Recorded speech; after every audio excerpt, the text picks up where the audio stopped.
Yo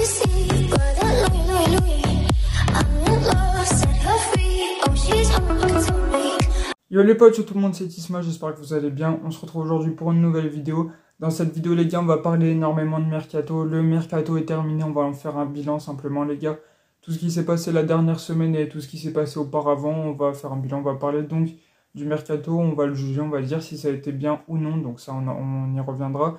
On parlera ensuite pour finir la vidéo avec une petite info qui concerne un ancien joueur et notre coach. On y reviendra un peu plus tard. Et aussi la guerre entre Aulas et Textor qui n'en finit pas. Et ça fait très très mal à notre club. On en reparlera dans la vidéo parce que franchement il fallait en parler, c'était quelque chose.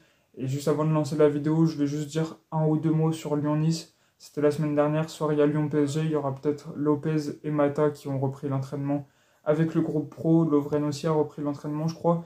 Et du coup, on ne sait jamais, on espère qu'ils pourront jouer. Et pour Lyon-Nice, on n'avait aucune idée de jeu. On n'a rien montré, on n'a rien su faire.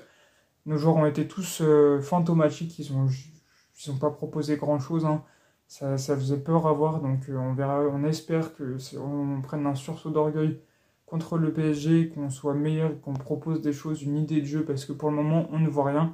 Sachant que Laurent Blanc pourrait sauter s'il ne fait rien contre le PSG, il pourrait sauter pendant la trêve internationale, et on le sait, Textor aimerait bien faire venir Bruno Lage, l'entraîneur de Botafogo, donc Laurent Blanc est en danger.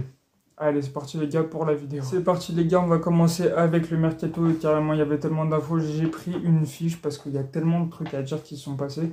Donc on va commencer d'abord par ce qui s'est passé cette dernière semaine. La deadline week, je vais y arriver avec mon accent anglais assez laborieux. Donc on va dire tout ce qui s'est passé la dernière semaine du mercato et le deadline day, je vais y arriver aussi. Donc ce qui était vendredi soir, si je dis pas de conneries, oui c'était ça. Le mercato français se terminait à 23h, sachant que, un peu comme tous les autres mercatos, on va dire qu'ils sont importants, enfin dans tous les championnats importants. La Turquie se finit un peu plus tard, le Qatar se finit le 18 septembre et l'Arabie Saoudite le 13 septembre. Donc ça, on aura le temps d'y voir, mais pour le moment, on ne devrait pas vendre des joueurs dans ces pays-là. En tout cas, il n'y a aucune info à ce niveau-là, donc nous, on ne peut plus recruter, c'est fini. Le mercato pour nous est terminé. Et d'abord, qu'est-ce qui s'est passé lors de cette dernière semaine de mercato, dans un premier temps, dans le sens des départs? Alors, je vais regarder la petite fiche. On a dégraissé un petit peu parce qu'on a vendu un ou deux indésirables, notamment Amin Sarr qui est parti donc en prêt avec une option d'achat de 13 millions d'euros à Wolfsburg, du coup en Allemagne, et 10% à la revente aussi dans l'option d'achat qui serait difficilement activable, mais ça on a le temps d'y voir. En tout cas, tant mieux pour lui parce qu'à Lyon, il n'était pas en confiance, il n'arrivait pas à s'adapter. Il a été assez mauvais depuis qu'il est venu au mois de janvier. Franchement, ça lui fait du bien, un petit prêt dans un championnat où il va peut-être reprendre du temps de jeu, reprendre de la confiance pour progresser. On espère le revoir bien plus fort à l'Olympique Lyonnais comme ce qu'on nous avait vendu en le recrutant. On continue, Mathieu Patouillet, ça c'était vendredi. Il est parti donc en prêt sans option d'achat, on se calme, à Sochaux. Donc ça fait plaisir parce que cet homme a un talent exceptionnel, c'est un diamant brut dans les cages qui peut être un futur Anthony Lopez, il est tellement fort Mathieu Patouillet.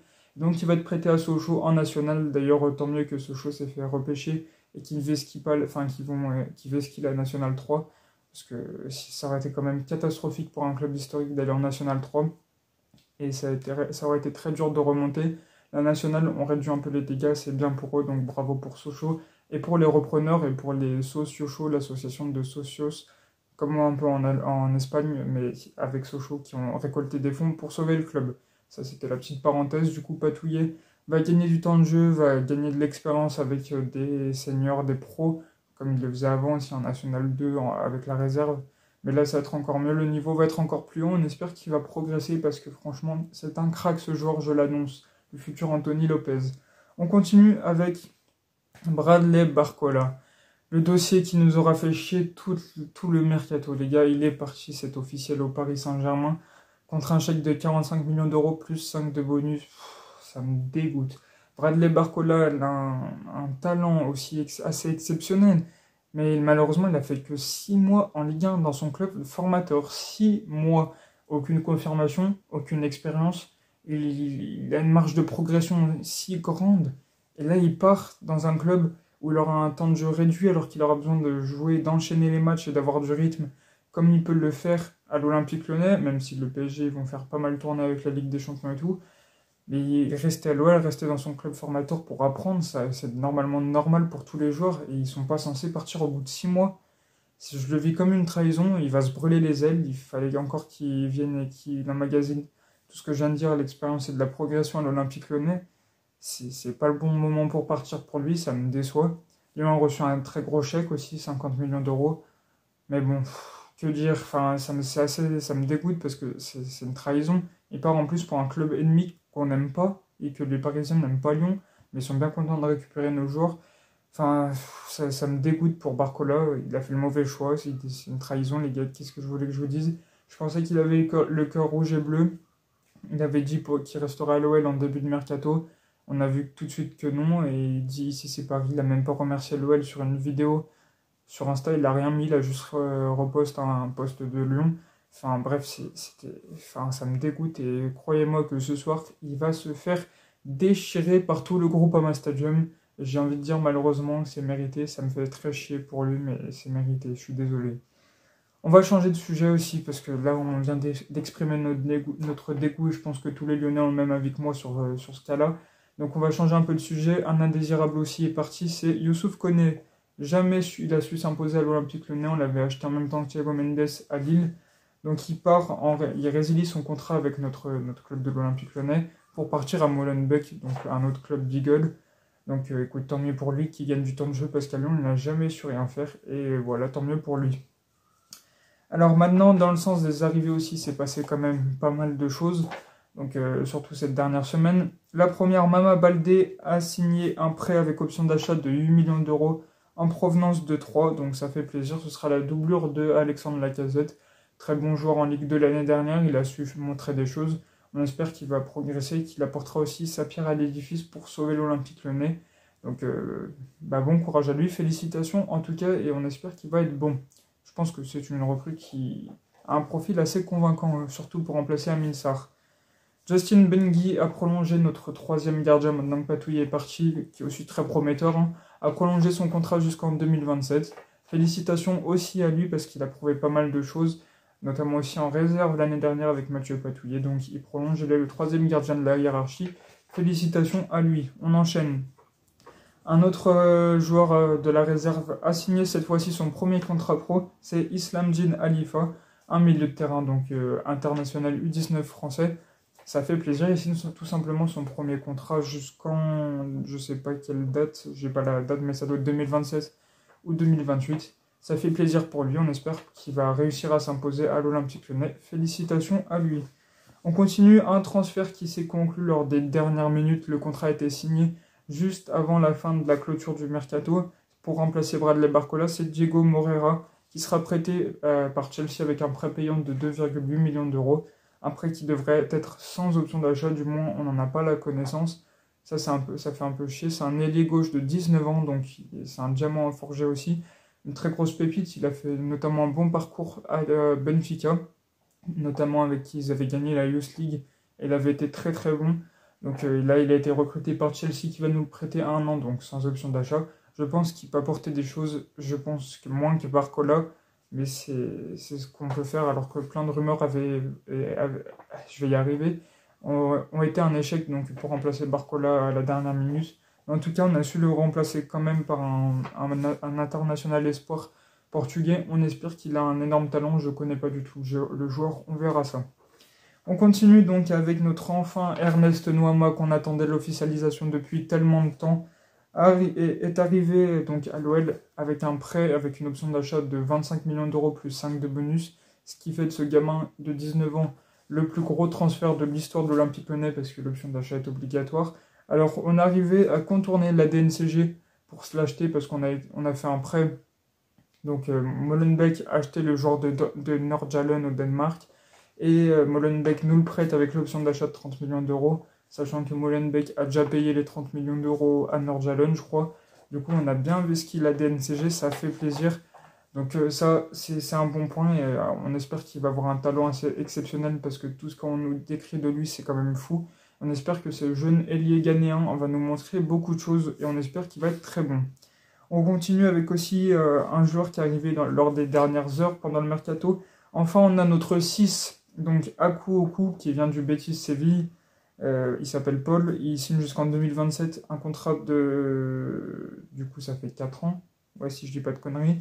Il arrive pour 3 millions d'euros, il a 25 ans, il est ivoirien. Donc, ok, c'est pas ce que Mathieu Louis-Jean voulait. Avec les datas, tous ces, ils avaient visualisé plus de joueurs. Guido Rodriguez qui s'est pas fait, on avait Kronic aussi de Milan qui ne sont pas faits. Et là, Akuoku, si ça se prononce bien comme ça, Akuoku, eh ben, c'est plus Laurent Blanc qu'il voulait que Mathieu Louis-Jean. Donc si ça convient à l'entraîneur, on est content, mais on pense que les datas, ça devait être un peu moins bonnes pour lui que pour les autres joueurs qu'on pistait. On lui souhaite aussi bonne chance à Lyon et on espère qu'enfin avec un 6, on va pouvoir montrer des choses. On continue, Mamadou Sarr a prolongé son contrat jusqu'en 2027, le défenseur central très très prometteur de l'Olympique Lyonnais qui aura, je pense, sa carte à jouer cette saison, a prolongé son contrat de 1 ou 2 ans, il me semble que c'est 2 ans, donc il prolonge jusqu'en 2027, ça fait plaisir parce qu'il a un gros talent lui aussi. Alors les arrivées, donc voilà, on vient de citer tout ce qui s'est passé lors des dernières semaines.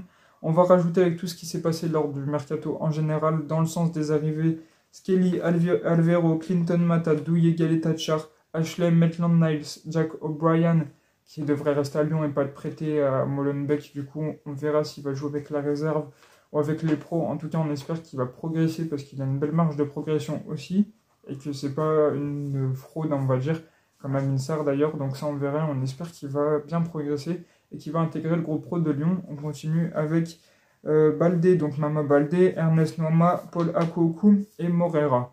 Donc ce qui nous fait 1, 2, 3, 4, 5, 6, 7, 8, 9 arrivées. Ça fait plaisir pour un total de 46,8 millions d'euros. C'est bien parce qu'avec la DNCG, on aurait pu recruter bien plus cher et bien d'autres joueurs. Mais on a su la contourner avec des prêts, avec des magouilles comme avec Molenbeek pour Noama. On a fait plein de choses. On a recruté pour 46,8 millions d'euros, comme je viens de le dire. Donc c'est assez fou qu'on ait recruté pour ce qu'on aurait pu. On aurait pu recruter pour bien plus cher. Donc là, à l'échelle de Texas, on a recruté pour pas beaucoup d'argent et énormément de joueurs avec de très beaux potentiels. Ça fait plaisir pour les arrivées et pour les départs. Donc Moussa Dembélé, Oussem Aouar, Jérôme Boateng, Thiago Mendes, Romain Fèvre sont partis. Romain Fèvre, on aurait peut-être pu le garder par rapport à certains, à Kadewere, Jeffrey Adelaide qui sont encore là, ça on va y revenir. Mais on aurait pu le garder par rapport à certains joueurs, il est meilleur quand même. Mais en tout cas, il nous a rapporté 15 millions d'euros, Romain Fèvre. Ensuite, Senko Skelter, qui n'a jamais su s'imposer à Lyon, est parti. Donc, Da Silva a été prêté à Molenbeek, Habib Keita est parti, Camilo est parti, Loukeba aussi, malheureusement. Karl Toko Ekambi, enfin, est parti.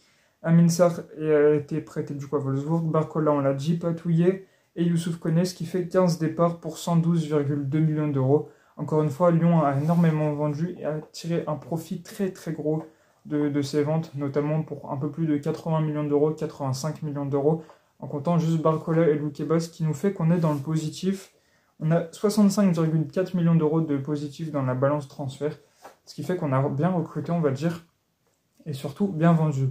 Alors malheureusement, il reste 2 ou 3 indésirables. On pense à Jeffrey Adelaide, on pense à Tino Kadewere, qui n'ont pas trouvé porte de sortie, avec qui on va compter au moins juste les 6 prochains mois, ou peut-être plus, on le verra. Donc on espère qu'ils auront le cœur à reprendre le maillot de l'OL et à nous montrer des choses.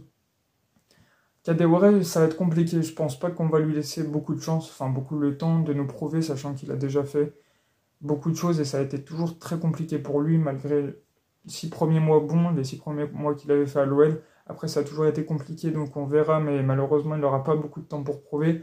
Jeffrey Adelaide, lui, a eu deux fois les ligaments croisés, donc le pauvre, est-ce qu'il va retrouver sa forme d'avant? Parce qu'avant, il était très très bon lors des premiers mois à l'OL aussi. Donc on verra ce que ça donne aussi pour lui, mais on va voir. Jeffrey Adelaide et Tino Kadewere n'auront peut-être pas énormément de temps pour prouver, mais ils vont devoir le faire s'ils veulent rester dans la rotation, mais ça va être déjà compliqué pour eux vu toutes les recrues qu'il y a. Je pense qu'ils vont faire partie des joueurs qui vont très peu jouer, donc les indésirables. À l'échelle de, je dirais, O'Brien, mais c'est pas la même situation, c'est que lui, il est un peu en post-formation. Donc on verra ce que ça donne pour ces joueurs. Alors, est-ce que le mercato a été bon pour Lyon? Alors, dans le sens des arrivées, on a recruté pas mal de joueurs, un 6, même si c'est pas du tout notre premier choix, c'est plus un choix par défaut. On verra ce qu'il donne. On a recruté un ailier pour remplacer Barcola. En défense centrale, on a recruté Mata, Galetachar, O'Brien notamment. On a prolongé aussi les pépites. Mais est-ce que c'est assez en défense centrale? C'est un secteur dont je suis assez mitigé. Parce que oui, on aurait pu faire mieux, les gars. Parce que Galet Thatcher, il n'a pas encore montré des choses exceptionnelles. Clinton Mata a montré de belles choses, mais s'est blessé. On va voir comment il revient. Et O'Brien ne va pas jouer tout de suite. Donc je pense qu'en défense, on aurait pu faire même beaucoup mieux. Mais malheureusement, ça ne s'est pas fait. On aurait pu s'améliorer dans ce secteur-là. Donc sur 10, le secteur de la défense, je mettrais à 7 sur 10 parce que quand même, on a verrouillé Mamadou Sarr, on a pris un latéral qui peut jouer en défense centrale, on a pris deux autres défenseurs centrales. Ce qui manque, c'est peut-être le temps d'adaptation et un peu de qualité pour certains. O'Brien, Galet Thatcher. Mata nous a montré de belles choses. On aurait pu faire encore mieux, mais avec l'argent qu'on avait, c'est quand même pas mal. Donc je vais pas quand même me réexprimer sur Galet Thatcher qui vient de Marseille. Je l'ai assez fait lors des dernières vidéos. Au milieu de terrain, on a acheté, je vais vous dire, Alvaro Diawara, que j'ai pas compté parmi les arrivées d'ailleurs, donc ça fait une arrivée de plus. Ça fait, je vais pas recompter, j'ai la flemme. Donc on avait Alvaro, on a Aku Oku, et on a Diawara qui sont arrivés. Diawara qui va faire sa pause formation. Donc au milieu de terrain, je vais mettre une note de 6,5, 7 sur 10, un peu comme en défense. C'est pas notre choix ce sont pas nos choix principaux, Maitland Niles et du coup, comment il s'appelle? J'ai perdu son nom. Alvaro, si c'était notre choix, et Aku Oku, c'était pas nos choix principaux, mais on espère qu'ils vont faire de belles choses. On va voir s'ils ont une qualité. Je connais pas vraiment les joueurs de base. Maitland Niles jouait très peu à Arsenal, mais bon, il avait fait une saison à Southampton. Alvaro vient de la Ligue 2. Aku Oku jouait au Betis. Il n'était pas toujours titulaire et je regarde très peu le Betis. Donc on va voir s'ils ont des qualités. On espère qu'ils vont vite s'imposer, sachant qu'il y a du monde au milieu de terrain. Il y a 7 milieux de terrain maintenant. La liste va être longue si je l'ai fait. Il y a Cacré, El Arouche, Maitland Niles, Alvaro, Diawara, Aku Oku, Le Penant, Tolisso, je sais plus si je l'ai dit. En fait, il y a énormément de milieux de terrain. J'en ai compté 8. Et encore, j'ai pas cherché à approfondir, donc j'en ai peut-être oublié.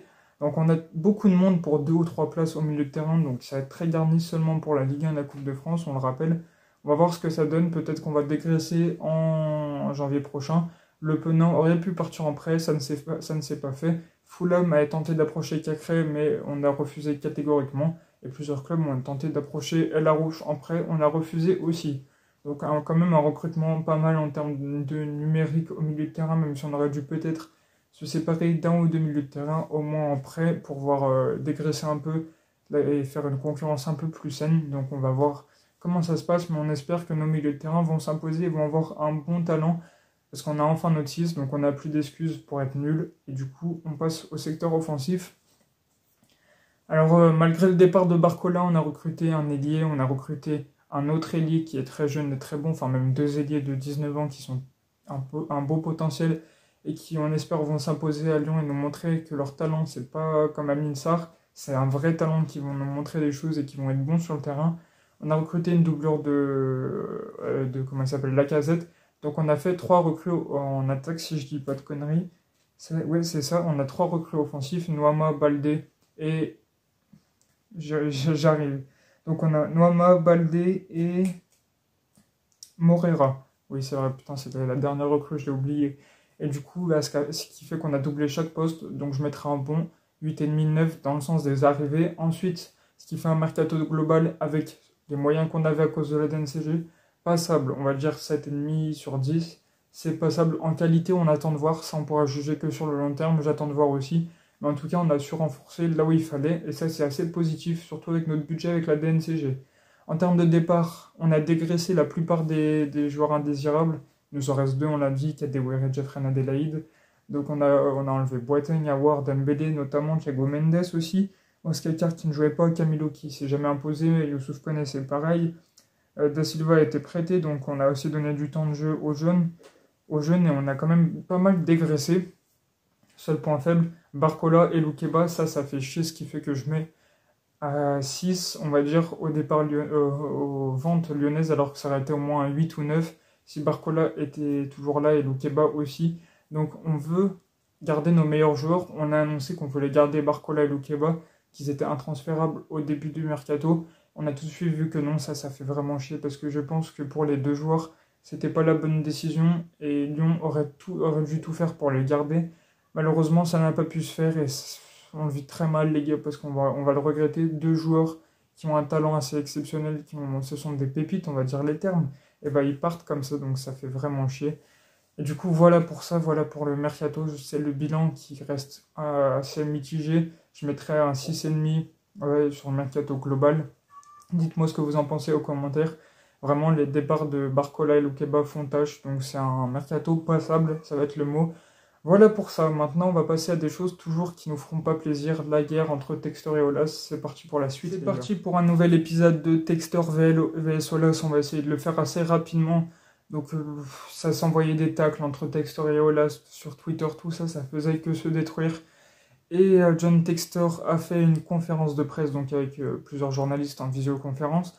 Et il aurait dit que Jean-Michel Aulas aurait caché les défauts des comptes lyonnais au moment où il a vendu l'Olympique Lyonnais du coup aux Américains à Eagle Football. Donc Textor accuse Aulas d'avoir caché les défaillances de l'Olympique Lyonnais. Donc waouh, c'est quand même pas mal. Et ensuite Aulas il contre-attaque du coup en portant plainte contre John Textor. Les gars, je sais pas si on se rend compte pour diffamation. C'est vraiment fou. Et de part autre chose, Aulas s'est fait accuser aussi d'avoir bloqué des comptes de l'Olympique Lyonnais. Lui, il nie tout ça, mais il paraît qu'il aurait bloqué environ 15 millions de l'Olympique Lyonnais, donc un compte quand même avec pas mal d'argent. Alors les gars, mon point de vue, il n'y a plus rien qui va à l'Olympique Lyonnais. Pour qu'on se remette bien, il faut que Aulas sorte du cadre du club. Il faut qu'il arrête de dire son mot surtout et de saboter Lyon. En fait, Aulas, il a énormément le seum d'être parti de l'Olympique Lyonnais, ce qui est compréhensible. J'adore le président, ça a été le plus grand président de l'histoire du foot. Je ne cesserai jamais de le répéter, c'est vraiment un président assez exceptionnel, mais il a mal vécu d'être quitté, enfin que Textor le vire. Il a très mal vécu de ne plus avoir le pouvoir de l'Olympique Lyonnais. Et il s'est dit, de base on voulait pas le vendre à lui en plus, du coup il s'est dit, ouais moi je vais mettre des bâtons dans les roues pour retrouver mon pouvoir, pour leur montrer que sans moi ils n'y arrivent pas. C'est pas que ma version, c'est celle de pas mal de journalistes aussi. Donc il met des bâtons dans les roues, il bloque un compte de l'OL. On ne sait pas si c'est vraiment le cas, ça restera à avérer. Il cache les défauts de la vente à Textor parce qu'il sait qu'il va perdre les pouvoirs. Donc à ce niveau-là, c'est plus possible. Il faut que Aulas quitte l'OL pour que Lyon va mieux. Ça fait chier, hein. Mais ça va être le cas. On a besoin d'un président avec son propriétaire. Il faut qu'on prenne un directeur sportif aussi pour le club. Ça, c'est impératif qu'il soit en ligne avec le coach. Il faut que cette axe, donc coach, directeur sportif, président et propriétaire, il faut que cette colonne vertébrale aille bien à l'OL. Et pour ça, il ne faut pas qu'il y ait un mec qui mette les bâtons dans les roues à l'OL pendant quelques années. Ça ne va pas être possible. Il faut qu'Aulas aille dans le foot féminin. Il faut qu'il se trouve une porte de sortie. Sans ça, on ne pourra rien faire. Et de plus, les joueurs, pour qu'ils retrouvent un bon niveau, enfin, avec de l'agressivité, tout ça, et des valeurs, il faut un autre entraîneur parce que Laurent Blanc est dépassé, il ne sait plus vraiment quoi faire. Et c'est assez compliqué pour lui. C'est pas sa faute techniquement, tout ça, tactiquement non plus. Mais il a été dépassé. Il faut un mec, je pense, il faut des gens frais à l'Olympique Lyonnais, un directeur sportif et un nouveau coach qui remettent un coup de fouet à cet effectif et que Aulas décale du club, arrête de nous mettre des bâtons dans les roues, pour qu'on puisse redevenir bon, avoir nos valeurs qu'on a eues de l'excellence et la combativité qu'on avait avant pour redevenir un grand club. Donc je pense qu'il va falloir écarter certaines personnes et maintenant aussi encadrer un peu nos joueurs, tout ça, donc ça, faut ça, sinon c'est pas possible.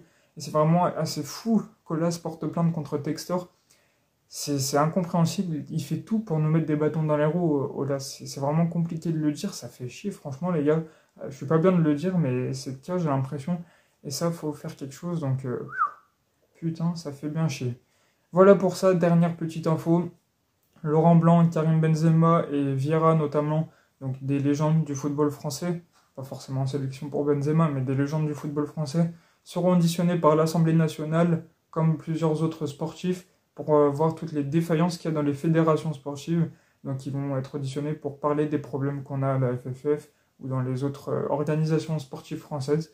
Donc ça fait plaisir, ça avancera un peu le sport français en vue des JO 2024. Donc ça, c'est une bonne info. Pour finir la vidéo, donc dites-moi ce que vous en pensez, surtout de l'info d'avant de la guerre Textor-Aulas.